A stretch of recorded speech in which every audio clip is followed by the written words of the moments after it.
is mobile display advertising.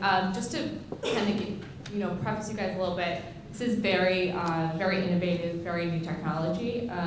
So Google, we've done our best to integrate AdMob into Adwords and have it be as easy as possible for you guys to have a mobile display campaign. Also, your providers that you might be working with, again, can't name any names, but I know that some of them have been really, really great on adopting AdMob and just being very innovative and testing it out on dealers. So that's really great, but just to let you know, it is definitely a little bit more complicated than just kind of setting up a campaign. It's sending a few extensions. So if you don't see results right away, know that it just is a little bit more complicated. So this is an example, and I don't know if I can click on the video, but this is an example that Volvo did. So from the OEM side, not from the dealer side, they ran an AdMob campaign to promote their new vehicle S60 model. And this is just kind of the results that they saw. They did a lot of video ads on the mobile display network, and they saw increase in CTR, they saw an increase in brand favorability. But not only that, the part that's really important, I think makes the most sense for you guys as dealerships, is they saw an 80% increase in purchase intent. So I know a lot of you think, oh, display is just for branding. It's actually not true. Display can help your search campaign and help you get more clicks from your search campaign, but it can also help you get more clicks, more conversions, sometimes at a cheaper rate, just from having a display campaign yourself. And so mobile displays, the same sort of results. They also had really high engagement. They had an average of 1 minute engagement per user. That's very, very high for video ads. Usually it's like 5, 10, 15 seconds at the most. So again, really great results there. So just really quickly, looking at AdMob at a glance, it reaches 266 million global users, and that number is just growing every day. So definitely reaching a vast majority of smartphone users. Industry-leading rich media formats, cross-platform device targeting, very sophisticated targeting options in AdMob, and a lot of different ad formats. So I won't go through them individually, but if this is something that you think you want to get into, definitely talk to your Google rep if you have one directly, or talk to your partner about setting up banner ads within AdMob, setting up videos, being able to target apps within the AdMob network. So as I mentioned earlier, a lot of apps have that text overlay ad that you can use. That's one way to do it. Also keep in mind that some of this is on reserve buy, meaning that it's going to be a lot more expensive because it's not done through an auction system. You can just buy buy that video, and that video will show up for the entire day for anyone who is on the AdMob network. So even if they're not targeting automotive sort of content, but that is a little bit more expensive. So these are just different sort of targeting options through AdMob. The carrier, the type of device, Android versus iPhone, that's the most popular one. You can target different categories of content on the mobile display network. Again, very similar to what you can do with search content. So I'll start talking about this a little bit when we get into the display, but it's really important to not just target automotive content. It's important to target news, outdoors sort of content. As we know, if anybody's selling Subarus, Subaru shoppers are actually very outdoorsy people. So they're checking very outdoorsy content when they're online. What are the ski conditions? Should I go fishing? Blah, blah, blah. That's a great time for you to actually target these people because they may be thinking about buying a car, but they're looking at different content right now. And just one addition, I speak with dealers who are really enamored with a certain type of traditional media. Like I was visiting a dealership, we're on talk radio. We love talk radio, okay? Maybe a high-line dealer would say, hey, you mean I can target all the stock app, I can target CNBC or CNN, you understand?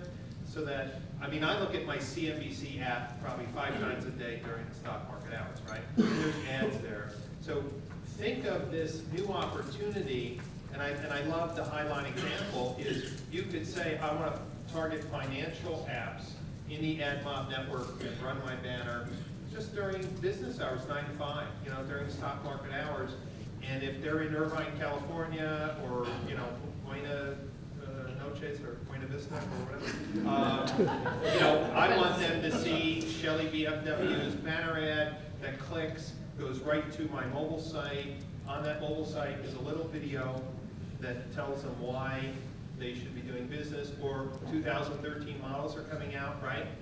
And that ad can speak, you know, amazing 2013 models now in stock, goes right to your mobile site with a video ad saying all the new 2013 BMWs are in stock, can't wait to show them to you, value proposition. You get the idea? This is a whole new area, and this is why I'm so excited that you're here, is because when you look at the math, to get that type of person on a mobile device to click through to come in, the cost compared to other forms of traditional media is just a fraction. And of course, you're identifying a mobile, local, intended shopper, and this is the exciting thing. Yeah, and because mobile displays definitely on the forefront here of technologies like Google is providing you with, the content is also cheaper because there's not many people targeting it, so you can get some really, really cheap clicks from targeting mobile display. Additionally, you can do demographic targeting. So you can target tablets specifically. We know that iPad users tend to have more affluent incomes, around 70K plus. We know that they tend to be around 30, 35, college educated. So you can target these very niche markets. And so that's why it's really important to know what kind of shoppers you have. And this is something Google's done more in the OEM space, but you know, we're definitely trying to do this at the dealership level as well, is figuring out what kind of shopper a Honda shopper is, a Subaru, a Kia shopper, you know, a Chevy shopper, etc., and being able to target their interests, getting very, very specific with how you can do that with display, mobile and desktop in Google. Again, you can target location. For marketing, it's a little bit harder because my phone doesn't track cookies, so that's something that we're still working on, and again, very, very, very new technology. And then this is just a really quick overview of the type of technology that's available, the type of ad formats that are available through the AdMob network. So your typical banner ads, but then you've got interactive video, a lot of rich media options on the tablet and mobile device, and some that are through Reserve Buy. So before I go into the huge world of display, any questions on mobile display advertising? One of the questions I got is, there's a plethora of stuff here. Yeah. What's the order of this stuff? Okay, that's a good question. Let's make this easier. So having a paid search strategy, having a mobile search strategy, and then going into display and remarketing. I'd say mobile display is very new, is very exciting, but that's probably farther down the priority list of things, yeah. So let's talk about display. It's a different animal than search. It's really hard sometimes to kind of wrap your head around it, but you just have to recognize that what you do in search may not always work in display, and that you've got to adapt new strategies and a new way of doing things. That being said, one of the most powerful display targeting technologies and tools that we have is remarketing, and it can get you the same result as search, or even better, and it's probably the closest thing to search when we look at our display options. So are you guys familiar at all with retargeting or remarketing? Yes, wonderful. When we ran the Haystack Summit, I had their ads following me around for literally like a month. Everywhere I went, YouTube, content sites, I couldn't get away. So imagine being able to do that with your dealership name. It's definitely possible. So just really quickly, we'll talk about the opportunity display, different targeting technologies with a focus on marketing and intelligent audience targeting, and then just really quickly measurement. So display advertising is huge. More and more advertising dollars are being thrown to it. I think it's in some cases kind of taking away from the traditional budget. In some cases it's extra, but it's definitely a huge business and can grow to be a $200 billion business in less than 10 years. Not only that, a lot of people have asked if display works for direct response or branding, and it does. It definitely performs. With Honda, we saw a 50% lift in ROI, so it's not just for branding. It's display can help you drive purchase intent as well. Volvo saw an 88% lift in purchase intent, and that was also done through AdWords. And then Lenovo, GV marketing drove 20% of computer sales at lower CPCs than they were getting on search. So at times it can be even a better solution. Won't go into the nitty-gritty details of tracking, but the best way to kind of measure performance, and your providers are doing this through their own sort of tracking methods as well, is having tracking code for conversions, and then of course having a remarketing code as well. And actually Google is just now making it even easier for you to do remarketing. We've just released a Smart Pixel code, so there's one universal code that you can use for all your pages on your website and your different remarketing lists. So now you're not having to write 17 codes on one page, it's making things a lot easier. And you can also use the same analytics tag for remarketing as well. So just, again, trying to simplify it and trying to make it easier for you to get up and running on these. And just to clarify that, what that allows you to do, this tagging, is that you can see, for example, if someone was visiting your service pages, you could follow them around with service banners. If someone was looking at a RAM 1500 VDP, you could follow them with RAM 1500. So when we talk about retargeting, we can base the retargeting on specific pages they visited, and it's not this big mass, just follow them around with your branding banners. And then the second thing is even though they did visit a RAM 1500 page, the mistake would be to only show banners on the RAM 1500, because they're still possibly checking in of trading in a vehicle. So could you have a banner saying we're paying the highest prices for trade-ins? They could be concerned about financing and the ability to afford the vehicle. Could you include in the rotation a banner about you have the most banking and financing options? You get the idea? So the retargeting can be granular, but please do not think just because they looked at a RAM 1500, I'm going to follow them around for the next 6 months with a RAM 1500. That would be a wasted opportunity to expand your brand. One of the greatest banners in this whole rotation is if you're highly rated on Google, because they don't know about CSI scores or President's Award. That's all white noise to them. But if you are the highest rated Dodge dealer in that market, wouldn't it be nice to put in that rotation? We're proud to be the highest rated Dodge dealer in Oklahoma City. You get it? In the rotation, it helps affect it. Do you have a sense for what percentage of users are blocking cookie tracking and the desktop search or accessible? I don't have a number, I just have anecdotal evidence. When Google released the preferences option, when you're using your Chrome browser, we found that, and this is again just anecdotal evidence, we found that when people would go to that page to turn the tracking off, instead of doing that, they would look at the categories that were already listed and they would add more. So it's actually a very small percentage of users that I've seen that actually turn off cookie tracking. What percentage of your search budget would you allocate to retargeting? Again, it's really hard to say. It depends on what market you're in, how big your search budget is. If you've only got a search budget of, I don't know, $2,000 a month, I wouldn't necessarily allocate that to remarketing. I've seen remarketing budgets go up to $5,000. It can go even higher than that. It's really hard to tell you what budget to allocate because you've got to allocate budget to search, mobile, display, and remarketing. But having at least a couple thousand to play around with, I think is definitely a really good starting point. And remember, it builds. So the day you turn on retargeting, you start at 0. If you're getting 5,000 unique visitors to your website a month, your audience goes from 0 to 5,000, 10,000, not 100%, but so your retargeting budget has to increase over time, and then depending on your length. So if you say, I'm going to track them for a year, you won't hit full saturation to a year, and then some of the people at 13 months would fall off if you're doing, so the two things primarily is site traffic and how long you're keeping your audience. And there's different strategies for that. I like the longer the better. So it looks like we don't really have a lot of time left, so I'll just kind of quickly run through this.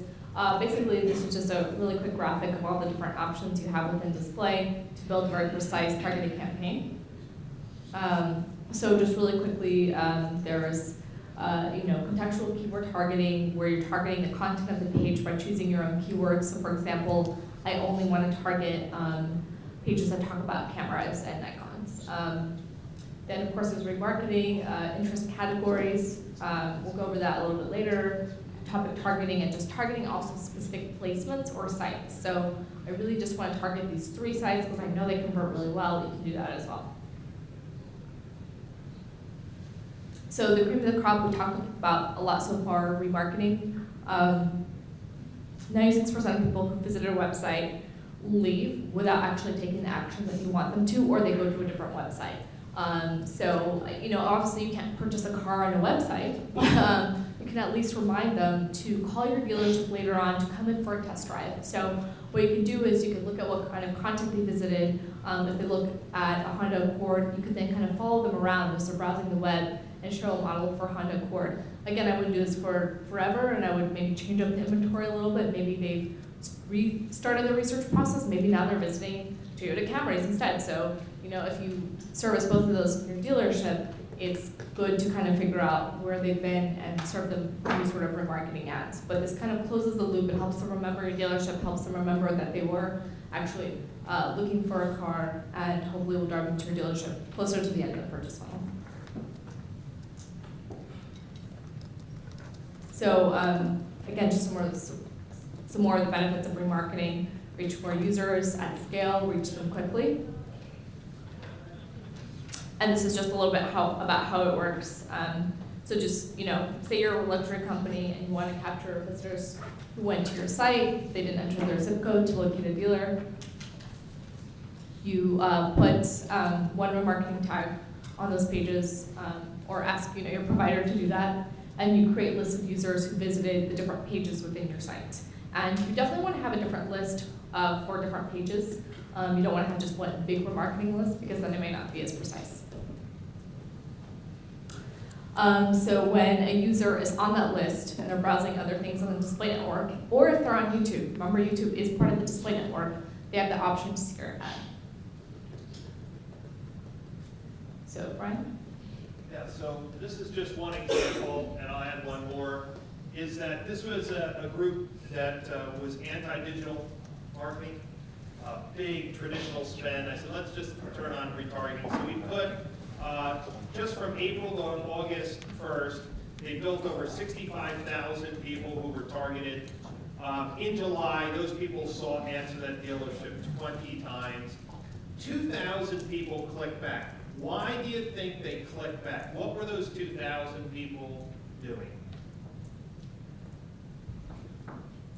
They were ready to engage again, right? They visited the website. They didn't convert. Do you understand how great it would be to be able to have your banner shown 1.5 million times? Bring 2,000 people who are ready to engage today back at $2.50. So for $5,000, I brought 2,000 people to my website. We already did the math earlier, right? Compared to any traditional, that's excellent. And the other 1.5 million people, minus 2,000, still saw your banners. They could have called. One group in Minnesota we're doing work with, I think the numbers I just saw, just clicked over 5 million impressions at, I think, $11,000 since January. Crazy numbers. And if you've looked at any of the shopper studies, Cobalt did a great shopper study, these retargeting ads bring people back. It's not a linear process. I go to Edmunds, I go to Trader, I go to the website, I buy a car. They're shopping, they're comparing. And just like Anita said, can you imagine if you had 6 or 8 really cool rotating images that tells new, used, finance, your reviews, your quick lube light? You get the idea? But you know what? We're not seeing that.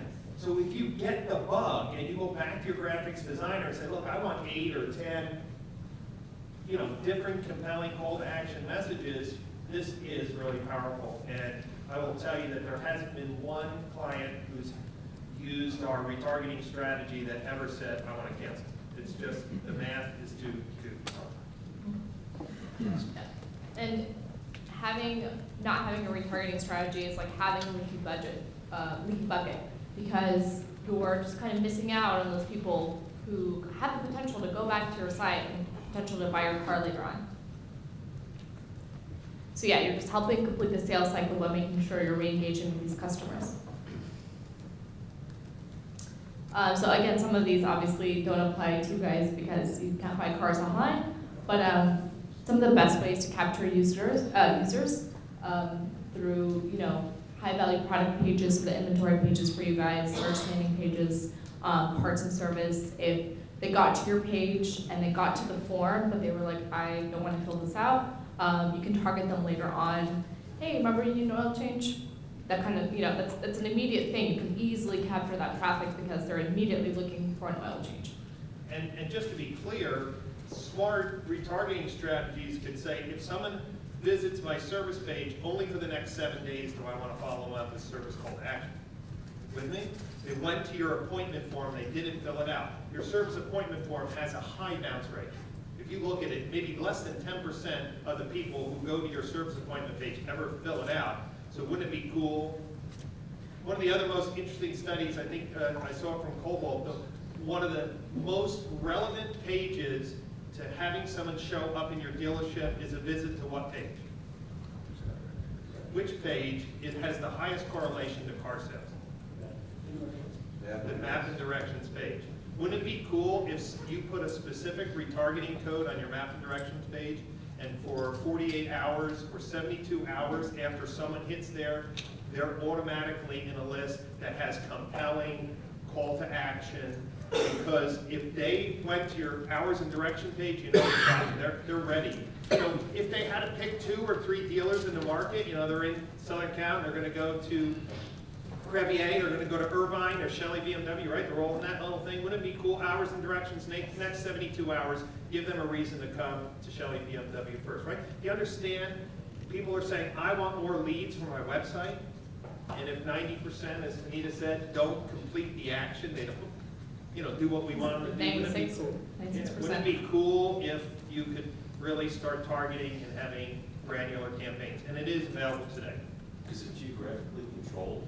Yes. Yeah, the same campaign settings are available for retargeting, mobile display, etc. You can definitely target to just that region. And you can also do a frequency capping. So if you don't want your ad to show more than 10 times that day to that person, 6 to 10 is kind of the average that we found. You can do that as well.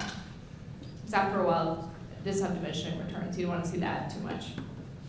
And then this is just, again, really quickly, strategies to make sure you're squeezing every last drop from your marketing. So increasing the budget and increasing the bids. There's also another really powerful strategy for dealers that helps you with direct response goals is keyword contextual targeting. So our system is really smart.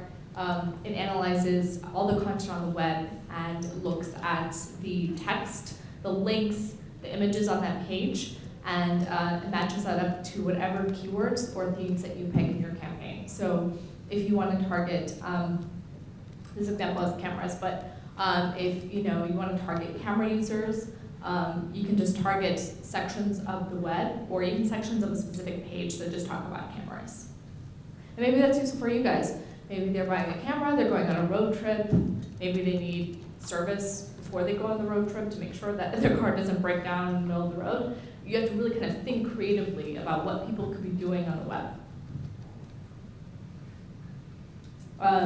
And you can actually use this in conjunction with remarketing. So when you do display, not to make things even more complicated, but you should have separate campaigns for keyword contextual targeting, separate campaigns for remarketing, separate campaign for topic targeting. And then kind of the last piece I want to talk about today is interest categories. So another very intelligent way of targeting an audience. Essentially what we've done is we've looked at user behavior on the web and we've categorized these users into different topics and sections. So we've looked at how many pages they visited, what kind of pages they were, and the frequency to which they visited these pages, and also the current page they're at now. So using the Subaru example, we know that Subaru shoppers are really outdoors enthusiasts, so you can just target that section within your display campaign. I want to target outdoors enthusiasts. And we know that they're outdoors enthusiasts because they visited sites that would fall under that nature. So again, a very, you know, sophisticated way of targeting people. But you know, you really have to think outside the box. You don't want to just target automotive enthusiasts because maybe they just like looking at really fancy cars, but they're not going to go buy a Corvette, are they? So really think outside the box about who your shopper is.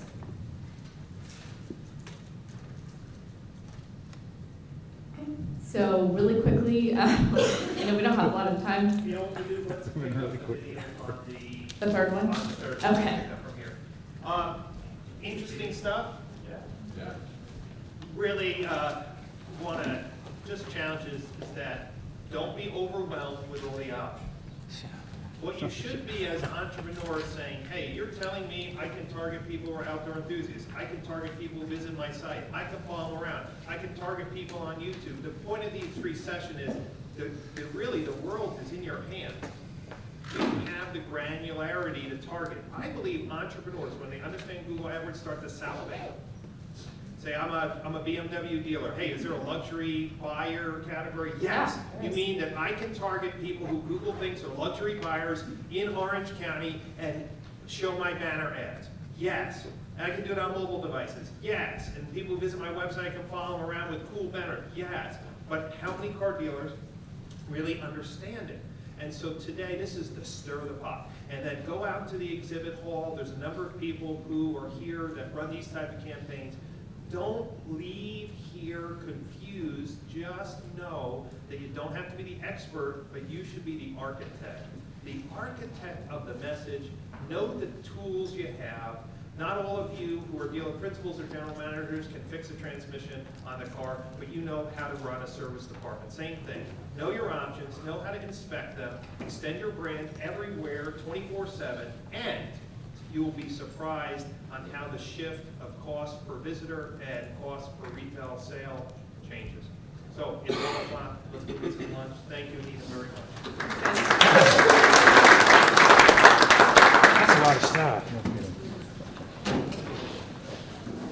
You do a lot of this, or you just more, do you do stuff with mobile or?